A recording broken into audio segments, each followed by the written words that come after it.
We came to the conclusion there's savings, but they need more time. So we'll work with them, and at the end of the day, the taxpayers are going to be better off. The announcement today to maintain pre-budget funding levels for land ambulance, public health, and childcare services gives us that opportunity to have good consultation and good suggestions about how collectively we can find those savings, but at the same time, there is only one taxpayer.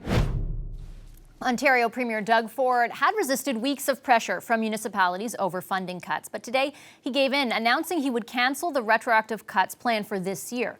Those cuts would have affected public health services, childcare, and ambulance services. Mayors across the province warned Ford the cuts would force them to raise taxes or slash services. In the past 2 weeks, 4 members of Ford's government have been on this program defending the move. Have a listen. I think we got elected on a clear mandate to find the efficiencies, make sure that taxpayer money is respected, and that the money is invested in those things that matter most, and it flows to the people. Now is the time to act. Now is the time to find savings for the taxpayer. And I think every person in the City of Toronto, across Ontario, is saying yes. When our government was elected with the requirement to be financial stewards of the people's money, the taxes that people pay, there should have been an indication on the part of municipalities that they would be expected to play their part too. I just don't have the funds to be able to press that pause button. It's just not possible. If the solution is to defer and delay these inevitable decisions that must be made, then I think that's an abdication of leadership. So what made the Ontario government change its mind and reverse this year's cuts to municipalities? Vic Fedeli is Ontario's Minister of Finance. He joins us from Queen's Park in Toronto. Hi, Minister Fedeli. Great to see you. Vashi, great to see you as well. I'm going to, of course, also ask you in a moment about the other announcement your government made today where the beer store is concerned, but I have to start out with that reversal. Did you make this decision? Did your government make this decision because of what you heard from mayors or what you saw in the polls? Well, I think if you look at the title of the budget, it's called Protecting What Matters Most, and that's the people of Ontario. And we said we would balance the budget in a reasonable and responsible way. And Premier Ford listened to the mayors, and we're opening up the opportunity to be flexible here. We know that they can find 4 cents, 4 pennies on every dollar, and we're going to help them do that. We've put $7.35 million at their disposal to help them, the large urban municipalities, find the efficiencies that we're looking for and look for the waste in government. But there's only one taxpayer. I think you heard the Premier say that earlier. There's only one taxpayer, and so this is really about protecting what matters most, that single taxpayer. The decision, though, initially was not around the 4 cents. I mean, that's something extra. There was public health money that was cut for ambulances. There were childcare spaces that mayors for weeks had been expressing concern. I guess I'm asking because we have had so many ministers and representatives of the government on the show who, over the past few weeks, defended those decisions. You heard Mr. Lecce, for example, say a move to delay would be an abdication of leadership. So something changed. Was it what you were seeing in the polls and how unpopular these cuts appeared to be? Well, we'll look at the premise of what we're doing. When we took office, the previous government was spending $40 million every day more than they took in. So we know that we need to be able to find these efficiencies, find that waste. And so what we've said to the municipalities, look, we're going to help you find that waste. For the smaller and the northern municipalities and the rural municipalities, we put a $200 million fund to help 405 of them find these efficiencies. And I like what we're hearing. We're being very encouraged by the mayors who have been proactive in looking for these efficiencies. And now we're offering $7.35 million for the larger urban municipalities, the 39 of them. Did your government make a mistake, though, in not consulting with these municipalities? And I'm not talking about those 4 cents. I'm talking about the initial cuts that you decided to reverse today. Did you make a mistake not consulting with these municipalities prior to announcing these cuts? We've been working with the municipalities right since day one. I know as a cabinet minister, we meet with the Association of Municipalities of Ontario. We renewed our MOU, our Memorandum of Understanding with the municipalities. So they have a pretty good understanding of where we're going and where we're headed. They know that we have a $40 million a day problem that we inherited from the Liberal government, and so they know that we're looking to help them find these efficiencies, and I think we're going to work together. With respect, Minister, Premier though, Ford listened to them, I think it shows that he's flexible. We all know we need to get to a point where we balance the budget at the end of our plan, and this will help us get there in a responsible and a reasonable way. Yeah, with respect, that's exactly what the mayors were saying. We interviewed them many times too. They were saying that they understand that you have a big deficit to tackle, but that they were not consulted, explicitly not consulted in the lead up to these decisions. Did you make a mistake? I can tell you I've been to those memorandum of understanding meetings, and we talk about all of the various issues that but they had no idea those were coming. For the mayors that were there, that showed up at the meetings, they have an understanding of what we're doing. We've been very open and transparent with them.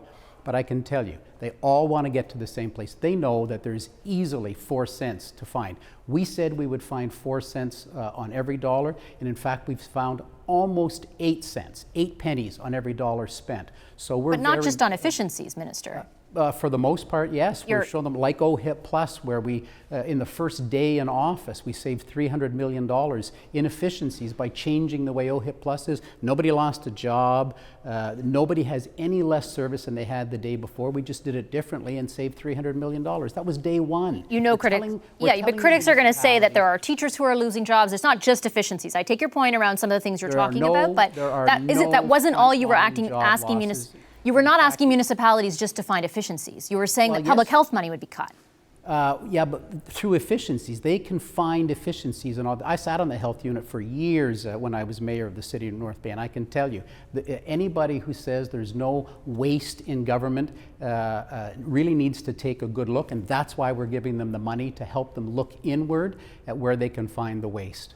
If those third-party audits find, for example, that there is not 4 cents of waste, will you just leave it at that? Well, I can tell you as a former mayor who dug and dug and dug, you know that there's waste in all levels of government. There's better ways to do things. There's new technology. You know, we've introduced our... But how can you know what the auditor will say?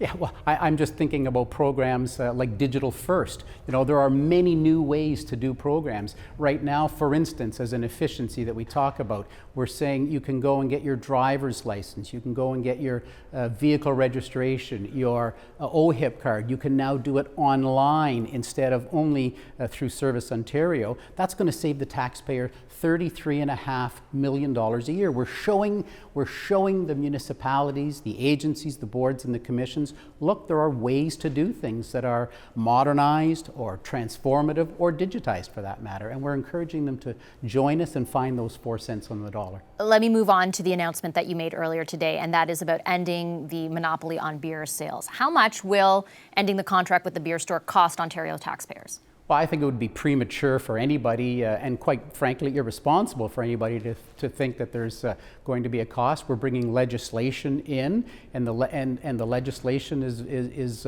very definitive. And I would hope that we will continue to bring choice and convenience and, quite frankly, fairness to the people of Ontario. And I would encourage the beer store and other groups to work with us to bringing that choice and convenience. There's a good opportunity as we open new facilities right across Ontario. There's a good opportunity for partners to be involved with us. If you bring in legislation that effectively ensures that the Ontario government doesn't pay any penalties for breaking this contract, what kind of message does that send to businesses that do business with the Ontario government, no matter what stripe the government is? Well, the issue here is that it's an unfair contract. It was a sweetheart deal signed by Kathleen Wynne and the Liberal government for 10 years. And not acting on this, not bringing in this legislation, not ending this sweetheart deal, we would have this for 6 more years where it's an unfair contract to the people of Ontario who we're trying to bring choice, convenience, and fairness. But Vashi, it's not just about bringing beer and wine into convenience stores, and it's not just about choice and convenience. It's really an issue of fairness. You've got the only place on the planet that does the beer distribution the way we do. Most people don't understand or don't know the beer store isn't owned by the government. It's owned by 3 global multinational beer stores. That's who owns the beer store, not the people of Ontario.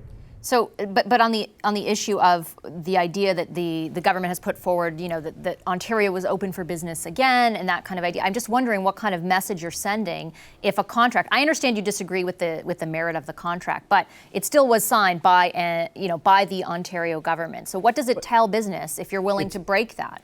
It's a sweetheart deal and it's a bad deal. Our independent gentleman that we had working with us, our special advisor, his report came out today, 22-page solid report that talked about how this is unfair to the taxpayer. It takes away choice and convenience. It is just patently different than anywhere else on the planet on how beer is sold throughout the province of Ontario compared to everywhere else. It gives more opportunities for a near monopoly rather than opening it up for choice and convenience right across the province. So if you've got an opportunity to bring an end to this unfair contract, that's exactly what we're doing today. Can you guarantee that Ontario taxpayers won't have to pay because of this decision? Well, I think it would be premature to speculate that there's any cost for this whatsoever. Why is it premature to speculate that? I mean, it's a contract, right? That the company says that there will be penalties. So. Well, you'll have to look at the legislation, and you'll see what we've done in our legislation. That, by the way, we hope to pass. We hope to bring to a final vote and pass before the legislature rises in 2 weeks. Okay, I'll leave it there. Thank you, Minister Fedeli. Appreciate your time today. That's Ontario Finance Minister Vic Fedeli from Queen's Park in Toronto. Ontario Premier Doug Ford had resisted weeks of pressure from municipalities over funding cuts, but today he relented, announcing he would cancel the retroactive cuts planned for this year. Those cuts would have affected public health services, childcare, and ambulance services. Mayors across the province warned Ford the cuts would force them to either raise taxes or slash those services. In the past 2 weeks, 4 members of Ford's government have been on this program defending the move. Have a listen. I think we got elected on a clear mandate to find the efficiencies, make sure that taxpayer money is respected, and that the money is invested in those things that matter most, and it flows to the people. Now is the time to act. Now is the time to find savings for the taxpayer. And I think every person in the City of Toronto, across Ontario, is saying yes. When our government was elected with the requirement to be financial stewards of the people's money, the taxes that people pay, there should have been an indication on the part of municipalities that they would be expected to play their part too. I just don't have the funds to be able to press that pause button. It's just not possible. If the solution is to defer and delay these inevitable decisions that must be made, then I think that's an abdication of leadership. So how did Premier Ford explain his change of heart after insisting for weeks that he wouldn't back down? Cam Guthrie is the Mayor of Guelph. He's also the chair of the Large Urban Mayors Caucus of Ontario. He joins us via Skype. Hi, Mayor Guthrie. Nice to see you. Hello. Thanks for having me back. So I understand that the Premier personally called you to deliver the news this morning. What did he say? He did. It was just right around 9:30, I believe, this morning. He just wanted to give me the heads up that himself, along with getting some advice from Minister Stephen Clark, Minister of Municipal Affairs and Housing, had obviously thought about the issues that the Lumco mayors have brought to the province and through to him over the last little while, and they were going to make an announcement this morning indicating that they were going to maintain the funding for this year and not do the retroactive cuts that were coming onto municipalities for 2019. What do you think drove the decision? I think what it was actually a unified voice. We had all the mayors, the Large Urban Mayors Caucus of Ontario, and other agencies, other groups, all speaking with one voice that we recognized the financial situation that the province was in, but by doing these cuts retroactively after municipalities' budgets have already been passed, was going to be extremely difficult for cities to try to figure that out with only 6 months remaining in the year. What about, I'm wondering if you had any indication. I know you had that unified front. We spoke to you before. We spoken to Mayor Tory. We interviewed a number of ministers over the past few weeks. And right up until Friday, there was no indication given to us that they were going to change their minds. They were actually pretty adamant that there was sort of nothing left in the cupboard, and they had to do these cuts. So I guess, what do you make of that? Well, on Friday, the Lumco mayors did meet, and Minister Clark was in attendance. And I would say that he was very authentic with us. He was here for quite a while.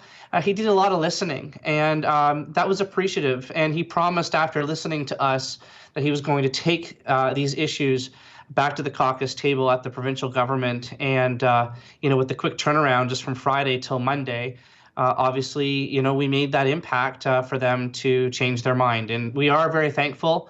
And it does show that the government is listening. The only thing that we would say, back to them moving forward is we shouldn't have had to have this back and forth and this positioning. We want to be able to work with them moving forward in a collaborative way. And I've heard that message from them as well, too. So we're thankful for that. But work with us in advance so that we don't ever get to these crossroads where we're, having, back and forths in the manner that it has been in the last couple of months. They're still looking in the future to make the cuts that they were talking about. So they've put what would have been retroactive on hold, but they still, as you said, they have recognized the size of the deficit, and they've said that they want to do something about that. So what does that mean, do you think, for Guelph, and what do you think that means for your next budget? Do you know specifically? Well, no, we don't know specifically, and I think that's what this pause, this moment of deferral is going to be all about. It is an opportunity for us to be meeting with the province and for them to meet with us between now and when our 2020 budgets are done. So we do need some more clarity. As much as we're thankful about the announcement today, we need to have some more details and some more clarity, and the devil's in the details a little bit about moving forward, because we still want to be able to try to maintain those core services that our citizens across the province are looking for. But we're also willing to sit down with them and figure out what are their objectives and how can we partner with them to meet those objectives in the less amount of impact to our citizens that we can possibly do. They also offered the services, or they said they'll pay for the services of a third party to audit the books for larger municipalities, I imagine like yours, to figure out if 4% can be saved in quote unquote efficiencies. Are you going to take them up on that now? Well, speaking as the mayor of Guelph and not just the chair of LUMCO, I have absolutely no problem with that. If I can find $1 that can stay in the taxpayers' pockets, it's better there than in the government's. So I'm absolutely fine with that. I'll take advice or suggestions from anyone, whether that's someone walking down the street or if it's the province of Ontario. But again, we do, as I said to you last time I was on the show, we got to make sure that we are also defining what is a cut and what is an efficiency. And that's some of the detail stuff that we need to figure out before we move into our 2020 budget. Any plans to meet with them after the call this morning? Did you guys arrange sort of a meeting? Yes, I did actually mention on the phone, I said, look, why don't we try to get together several times between now and then so we can try to hash this out and work together. And they were very receptive to that. And that's exactly what we've been asking as the LUMCO mayors for the last couple months anyways. So that's exactly, I think, the reset. Today was a good reset. Let me put it to you that way. Today was a great reset of the relationship between the municipalities and the province so that we can move forward. And it's good to get that reset done now and not have this sort of back and forth pitting one against another over the next several years, that we're mayors in our term and the provincial government is in their term. Okay, thanks, Mayor. I appreciate your time today. That's Cam Guthrie, the Mayor of Guelph, coming to us from Guelph. Great, thank you. Hi, I'm Vashi Capellos, host of Power in Politics. See more of our show by subscribing to the CBC News channel or click the link for another video. Thanks for watching.